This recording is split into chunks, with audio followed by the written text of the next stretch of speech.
Itu loh ya, Neneng lihat ada ibu-ibu di sana. Tangannya panjang, kukunya panjang. Serem ya.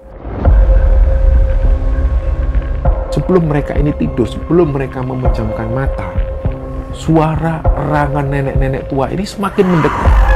Jadi seolah-olah ada sosok nenek tua yang mendekat ke arah tenda mereka.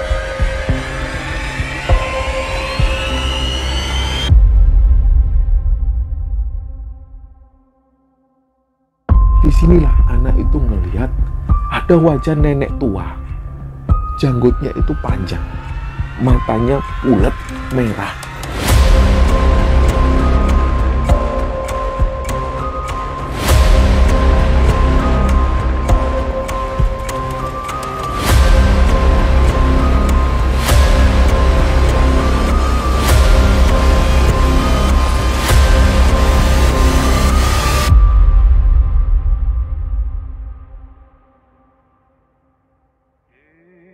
Bismillahirrahmanirrahim. Assalamualaikum warahmatullahi wabarakatuh.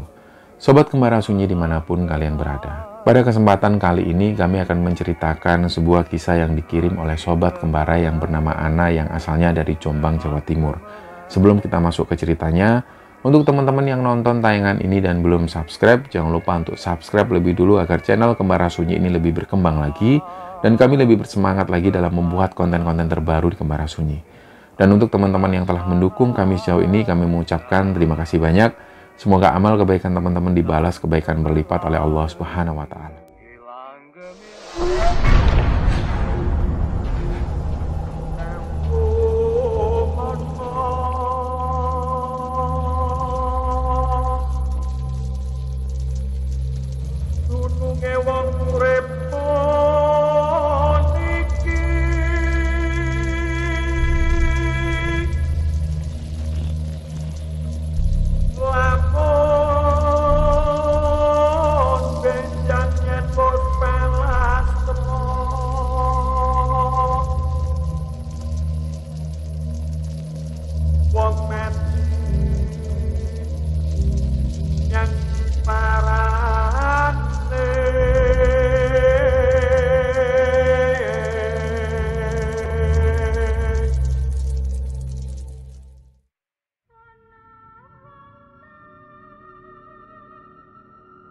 Ya teman-teman sekalian, di episode kali ini kami akan menceritakan sebuah cerita yang dikirim oleh Sobat Kembara yang bernama Tiana. Tiana ini nama panggilannya Ana. Dia tinggal di Jombang, Jawa Timur. Di sini dia ingin menceritakan kejadian yang pernah dia alami. Kejadian ini pernah terjadi di sekitaran tahun 2014. Jadi kita cerita dulu, Tiana ini dari kecil tinggal di Jombang dan sampai hari ini dia itu masih mempunyai eyang putri atau nenek. Neneknya ini biasa dipanggil dengan panggilan eyang putri. Semua orang-orang yang ada di sana meskipun ibunya Tiana memanggil beliau dengan panggilan eyang putri. Jadi di sekitaran tahun 2010 itu Tiana kuliah di Surabaya. Dia kuliah di sana dan sempat aktif di sebuah kegiatan mahasiswa pencinta alam atau Mapala. Nah, singkat cerita setelah lulus, Ana ini dekat dengan seorang cowok, namanya Aryo. Dulu mereka sama-sama di satu kampus, tapi pada saat mereka kuliah ini, Ana hanya mengenal Aryo itu hanya sebatas teman, nggak terlalu dekat. Barulah ketika lulus kuliah, mereka ketemu lagi dan akhirnya memutuskan untuk menikah. Mereka menikah itu di tahun 2014. Dan sebenarnya Aryo ini sangat berbeda dengan Ana. Kalau Ana aktif di kegiatan mahasiswa pecinta alam, sedangkan Aryo ini orangnya hanya kuliah, setelah kuliah dia pulang. Gitulah. Dan Aryo tahu bahwa Ana ini sangat aktif di kegiatan itu. Jadi sebelum menikah, Ana sempat ngobrol dengan Aryo. Gimana kalau setelah menikah nanti Ana ini masih aktif di kegiatan alam bebas? Apakah diizinkan? Ternyata Aryo pun mengizinkan hal itu. Nah, di tahun 2014, 6 bulan setelah menikah, tiba-tiba Ana ini pengen naik gunung. Dia sempat ngajak suaminya itu sempat ngajak Aryo, dia ungkapkan semua. Dia punya sahabat namanya Fauzi. Fauzi sendiri ini sudah menikah dan sudah mempunyai satu orang anak usianya 7 tahun, namanya Neneng. Biasanya mereka selalu keluar bareng-bareng. Nah, si Ana bilang ke Aryo, aku pengen naik gunung. Nah, biasanya si Ana ini selalu naik di gunung tersebut. Kita nggak akan sebutkan nama gunungnya apa. Yang jelas teman-teman pasti tahu gunung ini ada di sekitaran Jawa Timur. Kenapa Ana nggak mau menjelaskan nama gunungnya? Karena dia nggak mau ke depannya ada teman-teman Mapala yang lain mengetahui hal ini. Dia juga nggak enak sama teman-teman yang lain. Takutnya setelah Ana menceritakan ceritanya ini, banyak stigma-stigma buruk yang beredar di kalangan para pecinta alam tentang gunung tersebut. Padahal belum tentu yang dialami Ana ini dialami oleh orang-orang yang lain. Inilah sebabnya kenapa Ana nggak mau menjelaskan nama gunung tersebut. Yang jelas gunung ini ada di daerah Jawa Timur dan Ana sering sekali datang ke sana. Setelah ngobrol dengan suaminya itu, akhirnya Ana pun menghubungi Fauzi. Nah, si Fauzi dan istrinya ini mereka sama-sama kerja. Jadi mereka cari waktu yang pas supaya mereka bisa berangkat bareng-bareng. Ternyata setelah mereka merencanakan itu, ini mereka nggak langsung berangkat. Sempat 3 minggu mereka ini molor janjiannya. Nah, setelah 3 minggu itu barulah Fauzi ini ngabari Ana. Nah, ini aku ada waktu sama istriku, cuman waktunya 2 hari, Sabtu sama Minggu. Gimana? Oh ya nggak apa-apa. Akhirnya mereka setuju. Mereka pun ketemu. Sebelumnya mereka sudah mempersiapkan perlengkapan-perlengkapan dan sekaligus logistik. Mereka ini sudah rencana akan menuju ke gunung tersebut, tapi tidak melakukan pendakian sampai puncak. Mereka hanya ngecamp di wilayah-wilayah sekitar sana. Banyak sekali spot-spot yang bagus untuk didirikan tenda di sana. Jadi biasanya mereka ngecamp di situ. Setelah mereka setuju, akhirnya mereka berangkat. Mereka berangkat ini naik mobilnya Ana. Nah, di rumah sebelum mereka berangkat itu, Ana bersama Aryo ini sudah izin lebih dulu ke orang tua. Karena mereka tinggal di rumah orang tuanya Ana dan di situ masih ada Eyang Putri. Dan mohon maaf, Eyang Putrinya Ana ini sudah mengalami penurunan dalam hal penglihatan maupun juga pendengaran.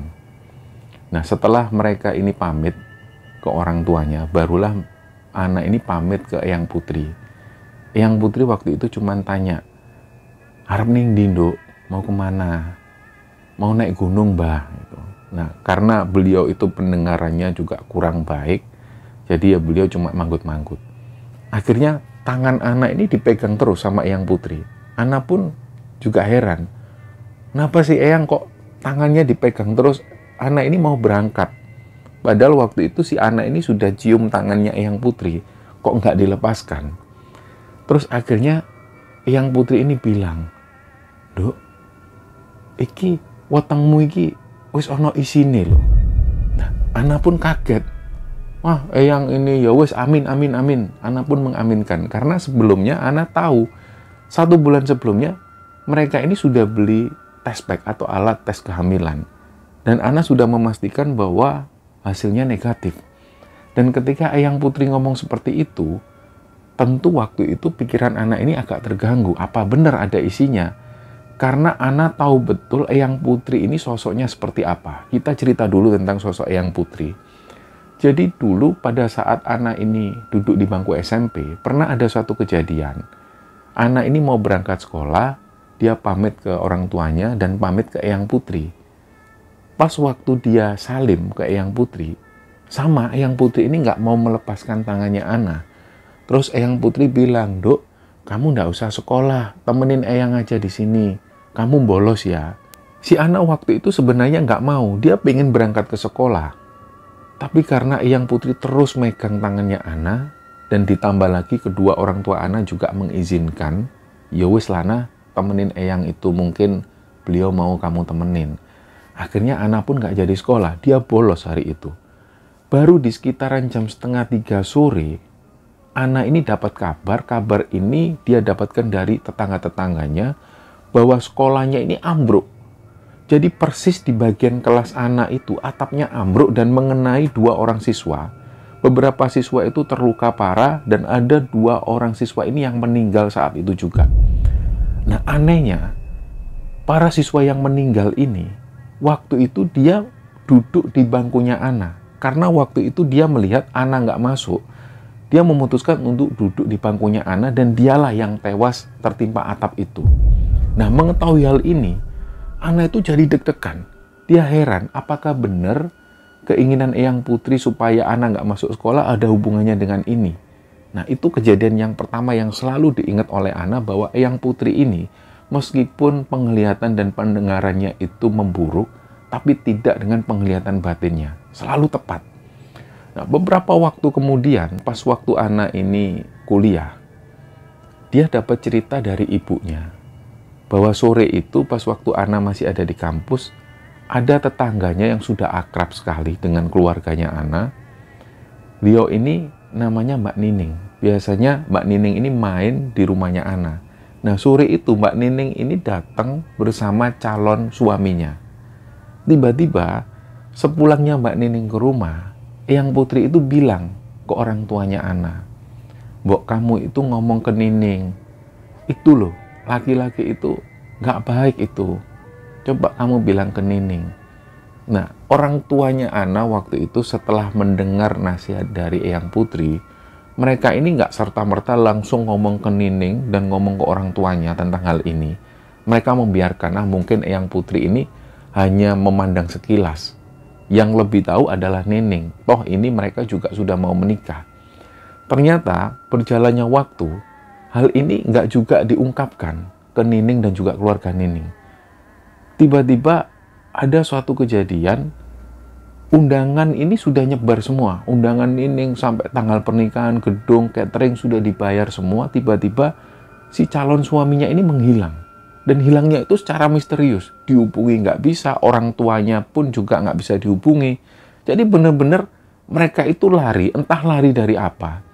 Dan ternyata beberapa waktu setelah itu, keluarga Nining mendatangi di desa calon suaminya itu, dan banyak dari tetangga-tetangga desa ini yang bilang bahwa keluarga dari calon suaminya Nining ini datang baru 6 bulan sebelumnya.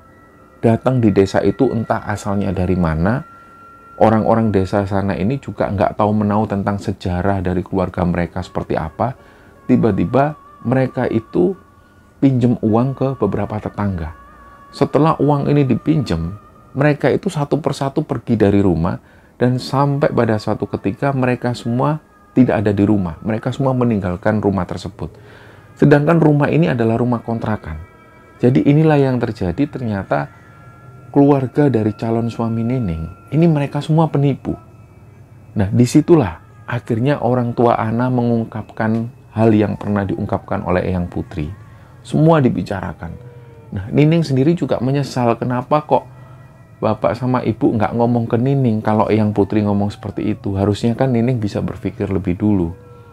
Nah, orang tua Ana menjelaskan, hal ini juga nggak terpikirkan terlalu dalam oleh orang tuanya Ana. Dikiranya waktu itu Eyang Putri hanya ngomong sekedar ngomong. Ternyata berujung seperti ini. Nah, inilah yang diingat oleh Ana, bahwa Eyang Putri ini mempunyai ketajaman mata batin. Jadi kembali lagi ke cerita itu, ketika Ana ini pamit, dia mau berangkat, dan Eyang Putri sempat bilang bahwa kandungan Ana ini ada isinya. Tentu Ana juga bingung. Akhirnya dia bertanya-tanya, dia ungkapkan hal ini ke suaminya, si Aryo itu. "Mas, ini loh kata Eyang Putri, kok perutku ada isinya, padahal kan 1 bulan yang lalu kita sudah tes sama tes pack, hasilnya negatif." Nah, Aryo ini sambil senyum, "Ya udah, kamu ke warung sana beli tes pack lagi. Kamu tes lagi, siapa tahu hasilnya positif." Jadi setelah itu akhirnya Ana ini nggak berangkat lebih dulu. Mereka beli tes kehamilan itu dan langsung dites saat itu juga. Ternyata dari dalam toilet, Ana ini teriak, "Mas, mas." Lah, mereka semua kaget, ternyata hasilnya itu positif. Anak ini sempat bingung. Padahal 1 bulan sebelumnya, baru saja mereka ngecek itu hasilnya negatif. Dan setelah dapat info dari Eyang Putri, dan mereka tes ternyata hasilnya positif. Inilah untuk ketiga kalinya, Ana merasa bahwa Eyang Putri ini ketajaman batinnya itu luar biasa. Dan akhirnya saat itu juga Ana bilang ke Eyang Putri, "Yang, ini yang, Ana hamil, Ana hamil." Langsunglah Eyang Putri itu juga ikut seneng. Dan sebelum Ana ini benar-benar berangkat untuk menjemput Fauzi dan istrinya, Eyang Putri ngomong lagi ke Ana, "Kowe hati-hati ya, Nduk, kamu hati-hati. Kamu ini kan mau ke hutan. Eyang ini takutnya ada sesuatu yang niat buruk ke kamu. Kamu sering-sering baca doa, baca sholawat ya." "Ya, Eyang." Nah, setelah itu Ana pun berangkat. Nah, kegiatan Eyang Putri sehari-hari di rumah ini, beliau hanya nonton TV. Dan pada saat waktunya sholat, beliau sholat. Nah, ada kebiasaan unik dari Eyang Putri, beliau itu pernah dikasih hadiah, sebuah tasbih dari tetangganya. Dan tasbih ini sudah diberi sekitar 10 tahunan yang lalu pada saat tetangganya ini pergi berangkat haji. Pulang-pulang bawa tasbih dan tasbih ini dihadiahkan ke Eyang Putri. Nah, tasbih ini masih ada sampai hari itu. Dan Eyang Putri ketika bertasbih di depan TV, beliau itu bukan seperti orang-orang biasa yang memainkan tasbihnya seperti ini. Tapi beliau itu megang tasbih tersebut sambil perlahan-lahan beliau berzikir. Itulah kebiasaan Eyang Putri dan Ana selalu ingat. Ketika tasbih ini hilang, seisi rumah itu bingung. Karena Eyang Putri harus mau nggak mau menemukan tasbih tersebut. Dan itu pernah terjadi. Jadi pada saat Ana ini berangkat, Ana sempat melihat Eyang Putri itu masih memegang tasbihnya. Setelah Ana berangkat, akhirnya Ana ini menjemput Fauzi dan istrinya dan juga anaknya yang namanya Neneng itu. Setelah semua barang dimasukkan, mereka pun berangkat menuju hutan tersebut. Jadi perlu diketahui teman-teman bahwa gunung ini sering didaki oleh para pendaki dari seluruh Indonesia. Dan di sana juga ada pos-posnya. Jadi biasanya Ana dan teman-teman di masa-masa kuliah itu mereka kadang mendaki ke gunung ini, kadang juga melakukan pelatihan dasar juga di gunung tersebut, dan kadang mereka juga camping di gunung ini. Nah, biasanya mereka camping antara di pos 1 atau di pos 2. Di sekitar sana ada beberapa air terjun yang bagus sekali untuk dikunjungi. Jadi di sanalah nanti tujuan Ana dan teman-teman ini. Begitu sampai di sana, mereka melakukan perizinan dan akhirnya mereka pun naik. Sesampainya di pos 1 itu sekitar jam 2:30 sore. Mereka langsung mendirikan tenda, masak-masak dan lain sebagainya. Setelah semua tertata rapi, barulah mereka ini ngobrol-ngobrol. Di situ juga Ana menyampaikan ke Fauzi dan istrinya bahwa dia hamil pada saat itu. Dan setelah itu, tibalah menjelang maghrib. Hari ini sudah mulai gelap. Ana dan istrinya Fauzi ini ngambil wudhu lebih dulu. Sedangkan Fauzi dan Aryo masih menunggu di dalam tenda. Pada saat Ana dan istrinya Fauzi ini menuju ke pancuran air itu untuk wudhu, dia ini mendengar ada segerombolan anak-anak SMP yang lagi naik. Begitu anak ini noleh ke arah bawah, ternyata benar ada rombongan anak-anak pramuka, cowok, cewek, dan ada 2 orang pembina di sana. Kira-kira rombongan pramuka ini sekitar 20 orang lah. Dan ternyata benar, ini adalah anak-anak SMP. Yang jadi pertanyaan Ana, ini anak-anak kok naik pas waktu maghrib. Nah, tiba-tiba pas mereka mendekat, Ana ini sempat melihat, di tengah-tengah rombongan itu, ada 1 orang siswi, ini wajahnya aneh, dan dia itu berdiri di tengah-tengah, jadi dia itu gini, kepalanya itu seperti jatuh ke arah kanan, sambil senyumnya itu aneh, wajahnya pucat. Jadi bukan seperti manusia. Nah, Ana ini sempat narik istrinya si Fauzi. Mbak, kamu lihat nggak itu? Istrinya Fauzi pun noleh akhirnya ke rombongan pramuka ini. Anak ini nunjuk jelas, itu loh Mbak, anak yang pakai syal warna merah. Karena dia cuma satu-satunya anak yang pakai syal warna merah. Begitu istrinya Fauzi lihat, iya kenapa? Kenapa nah? Itu kok wajahnya aneh ya? Senyumnya aneh terus kepalanya itu kayak jatuh. Nah, menurut istrinya Fauzi, siswi ini normal, nggak seperti yang dilihat Ana. Hanya saja menurut istrinya Fauzi, si siswi ini memang pandangannya itu kosong. Akhirnya mereka pun mengabaikan, ya udah Mbak, yuk wudhu dulu Mbak. Setelah mereka wudhu, mereka ini balik masuk ke dalam tenda. Nah, sebelum sampai dalam tenda, Ana dan istri Fauzi ini mendengar ada teriakan perempuan. Nah, mereka noleh, ternyata ada salah satu rombongan pramuka ini yang kesurupan. Jadi semua heboh waktu itu. Ana langsung berlari menuju ke Aryo dan Fauzi. Dia manggil suaminya itu, mas, ada anak-anak kesurupan. Akhirnya Aryo dan Fauzi ini langsung beranjak dari tempat duduknya menuju ke rombongan anak-anak pramuka ini. Begitu menuju ke sana, mereka melihat ternyata benar ada satu orang siswi yang kesurupan waktu itu. Jadi matanya ini terpejam, tangannya menggenggam, dan di situ ada sekitar 10 orang siswa yang berusaha megangi si anak ini. Mungkin karena kekuatannya terlalu besar, sampai 10 anak ini nggak kuat megangi si siswi yang kesurupan ini. Akhirnya satu orang pembina ini bingung. Saking bingungnya dia cuma mondar-mandir. Cuma dia yang paling dewasa di sana. Akhirnya ketika pembina ini ngelihat ada Aryo dan Fauzi datang, salah satu pembina ini menghampiri Aryo. Mas, minta tolong mas, ada yang bisa menyembuhkan orang kesurupan nggak? Aryo dan Fauzi sendiri nggak punya pengalaman untuk itu. Akhirnya dia cuma bilang, ayo mas dibacakan ayat-ayat pendek aja lah. Setelah dibaca-bacakan ayat-ayat pendek, dia ini malah teriak-teriak. Dan gak lama setelah itu, siswi yang kesurupan ini buka matanya. Matanya itu benar-benar merah, kayak orang sakit mata. Tapi benar-benar merah. Sampai waktu itu, anak-anak yang ada di sana itu benar-benar heran. Melihat mata yang merah seperti itu, salah satu teman dari mereka ini manggil-manggil namanya. Putri. Kebetulan nama anak ini Putri. Dipanggil, Put, kamu ingat aku nggak? Kamu ingat aku nggak? Nah, si Putri yang kesurupan ini sudah benar-benar nggak bisa ngomong. Dia cuma teriak-teriak kenceng. Akhirnya dari situ Aryo izin ke pembina. Mas, aku tak sholat dulu ya mas. Aku belum sholat maghrib. Oh iya ya mas, monggo mas. Jadi pada saat Aryo, Fauzi dan semuanya ini sholat, mereka masih bisa mendengar anak ini masih teriak-teriak, masih kesurupan. Setelah mereka semua sholat, akhirnya Aryo bilang ke Fauzi, mas gimana ya mas? Kita nekat aja, kita bacain ayat-ayat Quran, kita bacakan ayat kursi, gimana caranya supaya anak ini segera sembuh dari kesurupan. Kasihan anak ini mas. Ya wis, ayo. Akhirnya Fauzi ini ngajak Ana dan juga ngajak istrinya.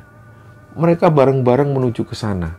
Sedangkan ternyata waktu itu mereka ngelihat Neneng, anaknya Fauzi ini sudah berdiri di sana. Dia berdiri sambil ngelihat anak yang kesurupan itu.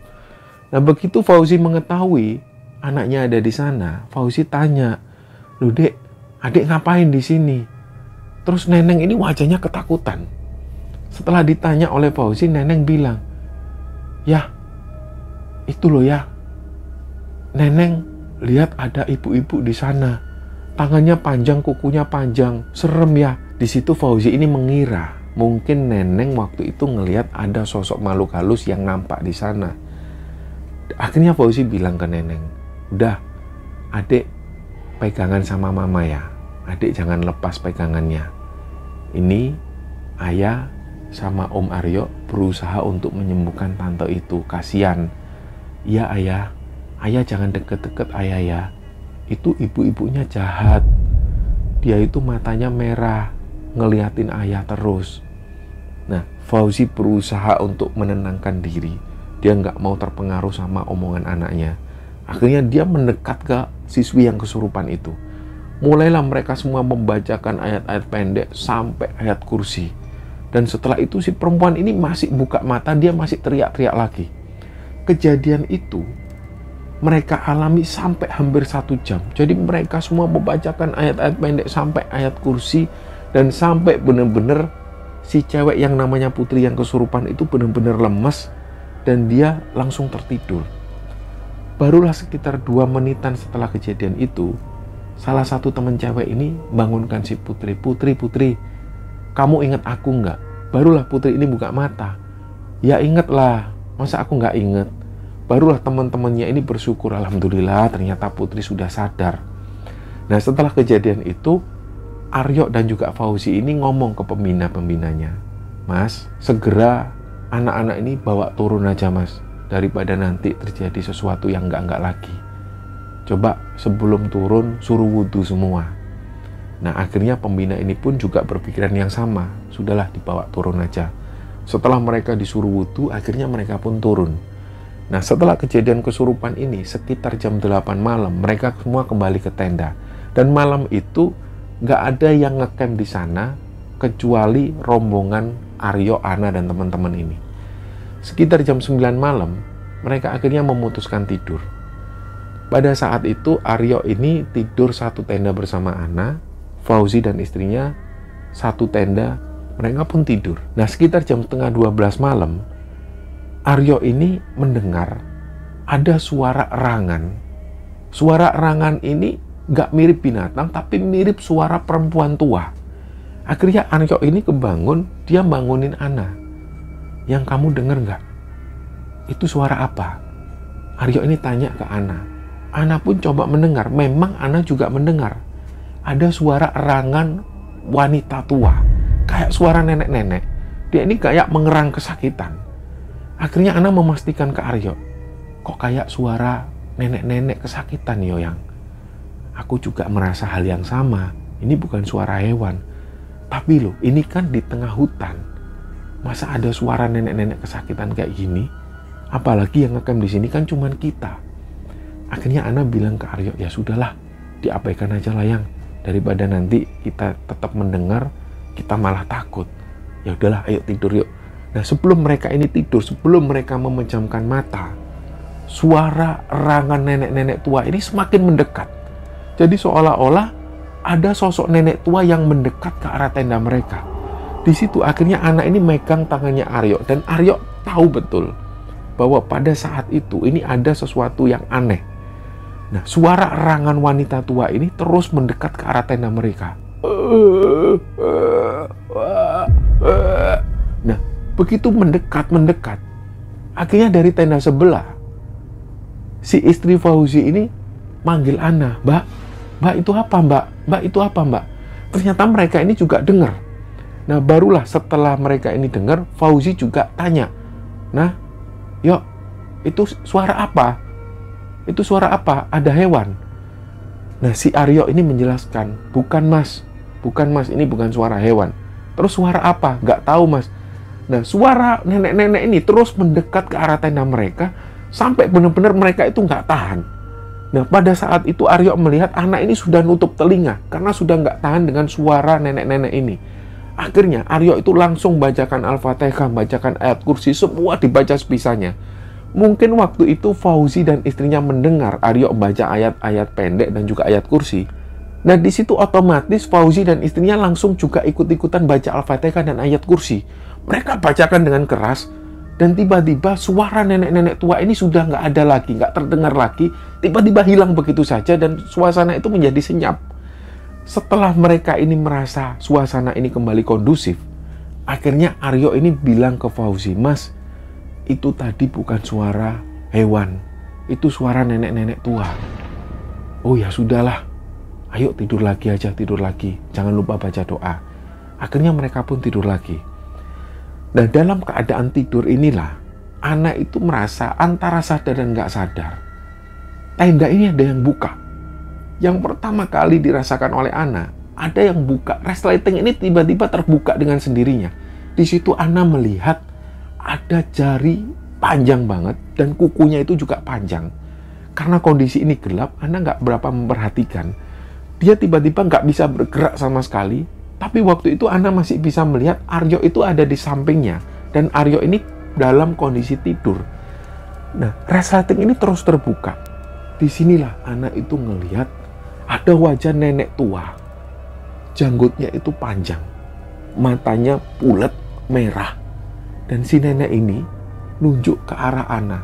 Persisnya si nenek ini nunjuk ke arah perutnya Ana. Tiba-tiba Ana yang waktu itu nggak bisa bergerak, dia langsung kepikiran, dia kenapa kok nunjuk ke arah perutku? Ana ini langsung megang perutnya. Tapi waktu Ana ini ngelihat, ternyata tangannya ini masih terlentak. Dia masih nggak bisa bergerak. Tapi dalam imajinasinya dia itu berusaha megang perutnya. Sementara si nenek tua ini terus melihat tajam ke arah Ana, dan pandangannya itu aneh. Wajahnya juga aneh, dagunya panjang, dan giginya itu tajam-tajam. Dia terus nunjuk ke arah perutnya Ana. Ana ini merasa nggak nyaman dan ketakutan. Dia terus istighfar sampai dia teriakkan Allahu Akbar.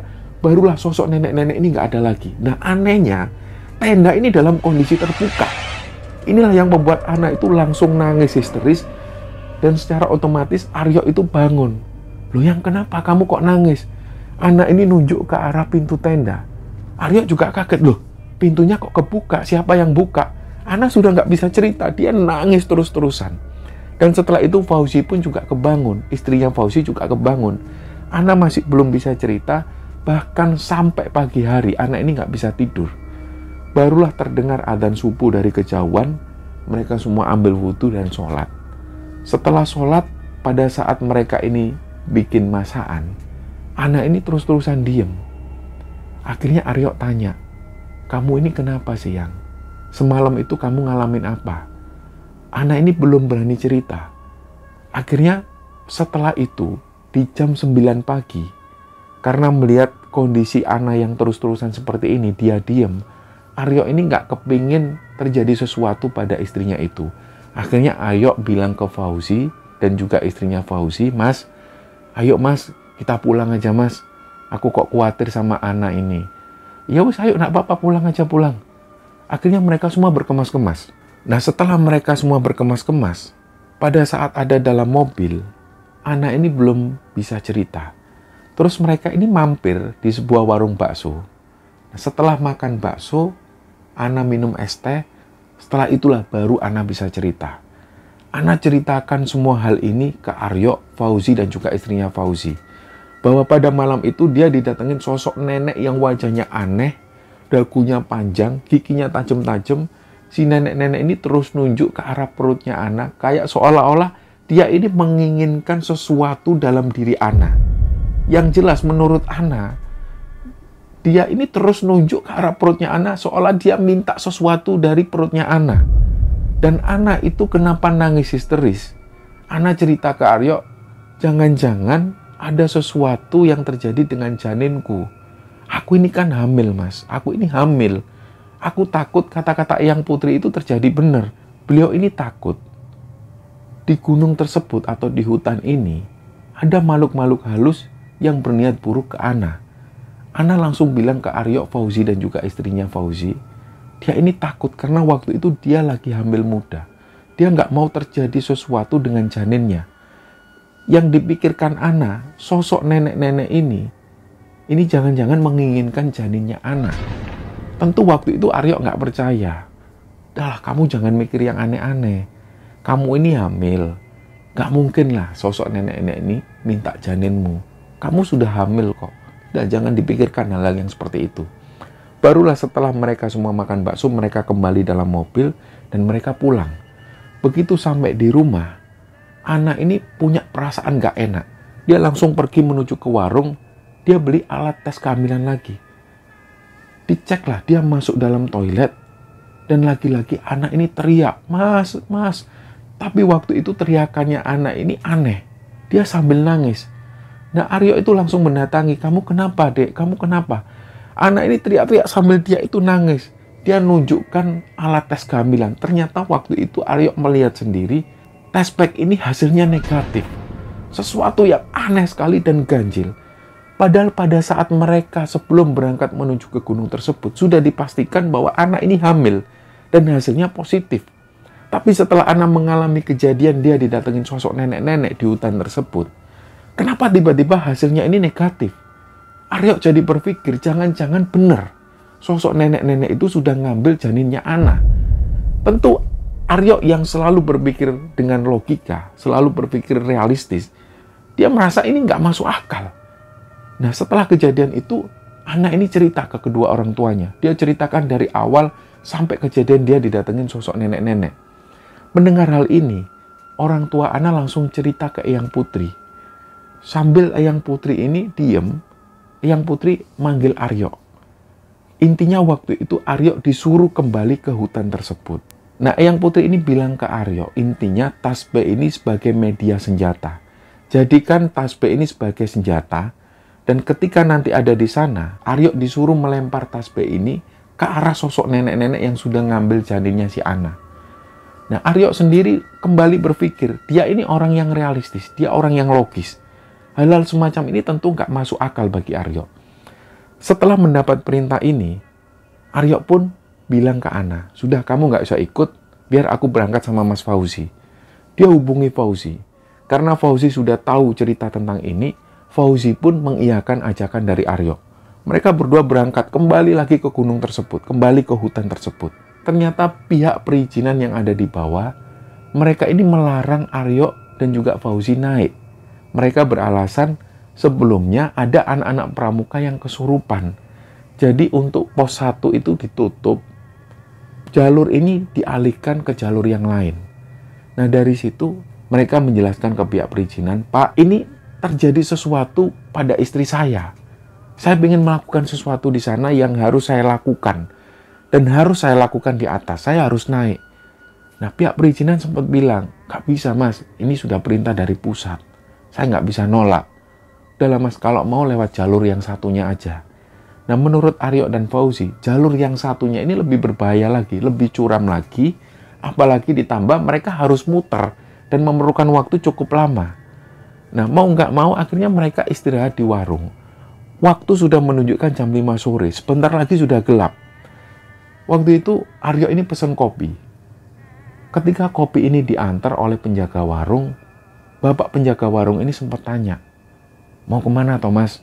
Jalurnya ditutup soalnya kemarin ada anak-anak pramuka yang kesurupan itu loh. Orang tuanya nggak terima.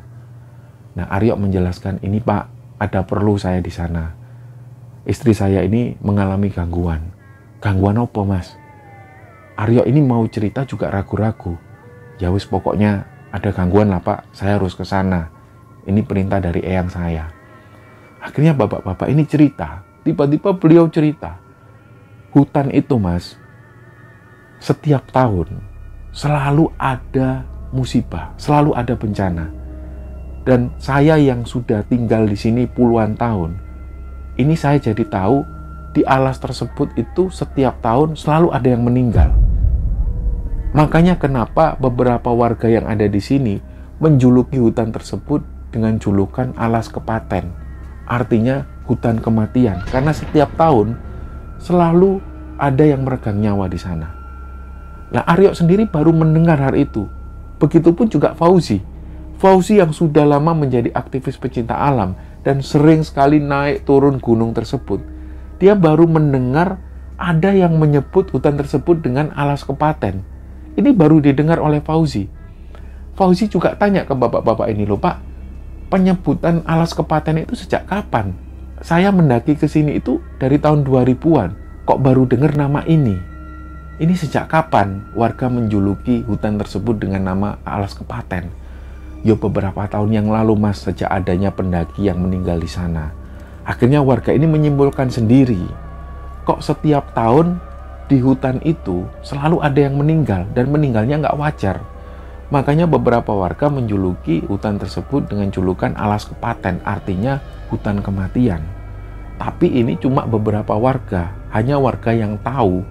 Kalau warga-warga yang lain di luar desa ini ya tentu nggak tahu nama alas kepaten ini. Nah akhirnya setelah mendengar cerita bapak-bapak ini, si bapak warung ini menyarankan, Mas, saran saya kalau mau tetap naik, tunggu nanti jam 7. Jam 7 itu penjaganya ini ganti shift. Nah pas ganti shift biasanya mereka itu masuk ke dalam ruangan. Itu sampai lewat belakang warung saya aja, sampai lewat semak-semak.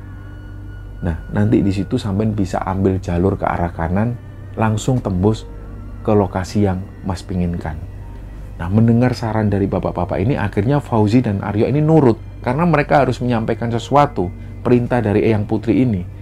Setelah itu benar jam 7 malam ada satu sepeda motor yang datang. Bapak-bapak penjaga perizinan ini ganti shift. Disitulah akhirnya Aryo dan Fauzi pamit ke bapak-bapak warung tersebut. Mereka masuk ke belakang warung dan melewati semak-semak. Akhirnya mereka menuju ke atas. Nah malam itu suasananya ini benar-benar aneh yang dirasakan oleh Aryo dan Fauzi. Mereka ini jalan seperti diawasi oleh beberapa orang. Ketika Aryo noleh ke kanan, Fauzi bilang, kenapa Yok? Nggak ada siapa-siapa Yok. Kayak ada yang ngawasi kamu ya? Iya sih, kayak ada yang ngawasi aku. Udah jalan aja, jalan. Diabaikan aja. Kalau kamu merasa ada yang ngeliat, kamu tetap fokus ngeliat ke arah depan. Nah setelah mereka berjalan hampir 1 jam, mereka sampai di lokasi perkemahan yang sebelumnya mereka mendirikan tenda di sana. Ketika sampai di sana, Aryo juga bingung. Ini harus apa lagi? Ngapain lagi setelah ini?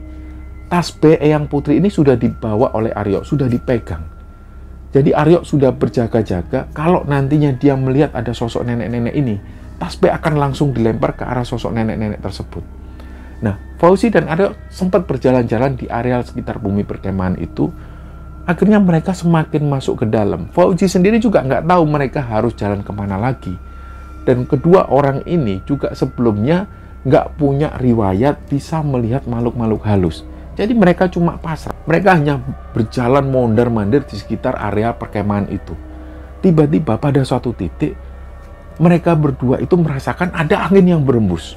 Angin ini berembus dan agak kencang. Tiba-tiba mereka berdua merasakan bulu kuduknya itu merinding. Jadi waktu itu ada sepersekian detik, Aryo dan Fauzi ini saling berpandang-pandangan satu sama lain. Mereka itu kayak ngasih kode. Kayaknya ini ada yang mau datang. Akhirnya Fauzi tetap jalan. Tiba-tiba pas Fauzi jalan, Aryo ini pingin sekali mendahului Fauzi. Akhirnya Aryo menyalip Fauzi, dia berjalan di depannya Fauzi. Pas Aryo jalan di depan, tiba-tiba Fauzi bilang, Mas, iku mas, nangarepu mas. Mas, wongi nangarepu mas. Artinya Fauzi bilang, Mas, itu orangnya ada di depanmu. Padahal Aryo ini nggak melihat apapun. Nggak ada yang dilihat Aryo kecuali ada batu besar. Batu besar ini tersembunyi di semak-semak. Inilah yang dilihat oleh Aryo. Tapi menurut Fauzi ini sudah melihat kehadiran sosok nenek-nenek tua ini. Nah, Aryo ini bingung. Akhirnya karena melihat Fauzi yang terus-terusan nunjuk ke satu titik, Fauzi meyakini bahwa dia melihat sosok nenek-nenek itu sambil Fauzi ini terus ketakutan. Mau nggak mau, Aryo pun melempar tasbih tersebut ke arah batu besar itu. Dan tiba-tiba pas tasbih ini dilempar mengenai batu besar itu, biji-biji tasbih ini terlempar. Dan pada saat biji tasbih ini terlempar, muncul percikan. Percikan ini terlihat seperti kembang api yang meletus. Tas! Aryo ini heran, benar-benar heran. Begitupun juga Fauzi. Jadi mereka itu kayak terpaku. Mereka terpaku sesaat ngelihat situasi semacam itu. Ada percikan api yang benar-benar mereka berdua lihat. Setelah itu akhirnya Fauzi bilang ke Aryo, Mas, bacakan Al-Fatihah mas. Setelah itu kita balik mas. Aryo pun akhirnya baca Al-Fatihah dan diaminkan oleh Fauzi. Setelah mereka baca Al-Fatihah, mereka pun balik. Nah, pada saat mereka jalan inilah Fauzi dan Aryo itu mendengar ada suara nenek-nenek tua itu yang nangis histeris dan suaranya itu menggema. Kayak seolah-olah seluruh hutan ini dipenuhi oleh suara nenek-nenek tua tersebut. Fauzi pun bilang ke Aryo, sudah mas, diabaikan aja mas, kita harus turun mas, abaikan mas, nggak usah takut mas. Nah, mereka pun akhirnya turun. Nggak seberapa lama mereka sampai di warung bapak-bapak yang tadi. Setelah itu mereka pun pamit pulang. Dalam perjalanan itu, Fauzi tanya lagi ke Aryo, Mas, itu tadi kok bisa seperti itu ya? Tasbihnya Eyang Putri kok bisa mengeluarkan percikan api? Aryo sendiri juga hanya geleng-geleng kepala. Dia sendiri nggak tahu menahu kenapa bisa ada kejadian seperti itu. Waktu itu Aryo tanya ke Fauzi, Mas, sampean tadi itu lihat apa? Sedangkan aku sendiri ini nggak lihat apa-apa kecuali ada batu besar. Ternyata menurut keterangan dari Fauzi ini ngelihat sosok nenek-nenek itu. Ada sosok nenek-nenek pakai jubah hitam, rambutnya acak-acakan, dagunya panjang, dan giginya itu tajam-tajam. Sedangkan jari-jarinya juga panjang dan juga kukunya itu tajam. Sosok nenek-nenek ini seperti nari, sambil jarinya itu digerak-gerakkan, persis kayak leak. Disitulah akhirnya Fauzi teriak-teriak, Mas, iku mas wonge mas, iku mas wonge mas. Itulah yang membuat Fauzi ini ketakutan, karena sosok nenek-nenek ini seolah mau menyerang Fauzi dan Aryo sambil dia ini terus nari-nari. Nah, disitulah setelah mendengar cerita dari Fauzi ini, Aryo ini jadi berpikir ulang. Mungkin waktu itu tasbih ini mengenai sosok nenek-nenek tersebut. Setelah mereka sampai di rumah, Aryo cerita ke kedua orang tua Ana. Begitu juga Aryo cerita ke Ana. Setelah itu akhirnya mereka beranjak tidur. Pagi harinya selepas subuh, Ana ini bilang ke Aryo, Mas, ayo mas, beli alat tespek mas. Ini belum buka yang, nanti aja jam 7. Barulah jam 7 pagi, Ana ini buru-buru langsung beli alat tespek itu. Dia langsung masuk ke toilet dan dia teriak-teriak, Mas, Mas, Aryo pun buka. Ada kekhawatiran dalam diri Aryo. Aduh, jangan-jangan ada kejadian apa lagi ini. Begitu Aryo ini tanya, kenapa yang? Wajah anak itu begitu sumringah. Dia bilang, mas positif, mas positif, mas. Wah, alhamdulillah, alhamdulillah. Akhirnya mereka berpelukan. Saking senengnya waktu itu. Tentu hal ini nggak masuk akal. Dan sampai cerita ini diceritakan oleh Ana, Aryo pun sampai hari ini masih nggak habis pikir. Dia masih nggak bisa menerima dengan akal sehat. Kenapa kok bisa ada kejadian seperti itu? Dan sampai cerita ini diturunkan, anak ini sudah mempunyai 2 orang anak. Anak yang pertama usianya sudah sekitar 8 tahunan, dan anak yang kedua usianya 5 tahunan. Semoga kisah ini bisa menghibur kalian semua, dan lebih-lebih semoga kisah ini bisa kita ambil hikmah dan bisa kita ambil pelajaran di dalamnya. Mohon maaf kalau ada salah-salah kata. Wassalamualaikum warahmatullahi wabarakatuh.